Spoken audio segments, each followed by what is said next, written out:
আজকের তন্ত্র কথা, আজকের শাস্ত্র কথা, আজকের আধ্যাত্মিক অনুভূতি, মহাপুরুষ কথা। কি কথা?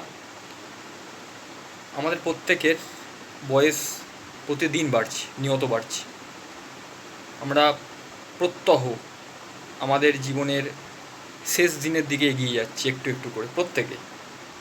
তো প্রত্যেকের উদ্দেশ্যে বলা, তোমরা অজ্ঞানতার চাদরে নিজেকে মুড়ে অজ্ঞানতার নিদ্রায় তোমরা নিজেদেরকে রেখো না।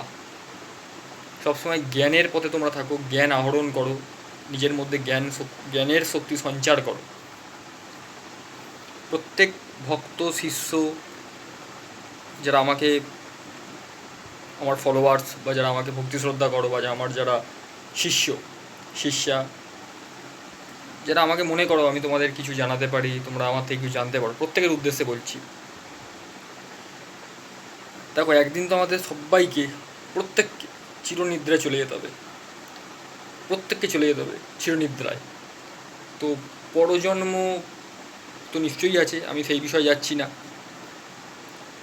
তাই তোমরা প্রত্যেকে সর্বক্ষণ মহাশক্তিমান, যে আমাদের ঈশ্বর আছেন, মহাশক্তিমানকে স্মরণ করো, জেগে থাকো, জ্ঞানতায় জেগে থাকো, অজ্ঞানতায় ঘুমিয়ে থেকো না। অজ্ঞানতার চাদরে নিজেকে মুড়ে রেখো না। মুক্তি দাও, ভেতরে তোমাদের থাকা যে সুপ্ত ঈশ্বর আছে তাকে মুক্তি দাও। তবেই তোমরা কিন্তু প্রকৃত মুক্তি লাভ পাবে, প্রকৃত মোক্ষ লাভ পাবে। তাই প্রত্যেকের উদ্দেশ্যে বলা, যে যতটা পারবে, যখন পারবে, তোমরা জ্ঞান আহরণ করো, জ্ঞান সঞ্চয় করো। জ্ঞানই আমাদের পরম লক্ষ্য, জ্ঞানই আমাদের পরম দেবতা, পরম ভগবান। তাই অজ্ঞানতায় নিজেকে মুড়ে রেখো না, জ্ঞানে উন্নত হও, জীবনে সঠিক পথ পাবে। তো জয় মাতারা, জয় গুরুবাম, জয় মহাকাল, জয় কাল ভৈরব। চ্যানেলটা দেখো, সাবস্ক্রাইব করো, শেয়ার করো, লাইক করো। কী কী বিষয় জানতে চাও অবশ্যই জানাও। আমি গুরুজানন্দনাথ তোমাদের নিশ্চয়ই জানাবো। এবং যারা আমার সঙ্গে কনসাল্ট করছো, যারা আমার কাছে আসছো, তারা তো আসছোই, নতুন করে কিছু বলার কিছু নেই।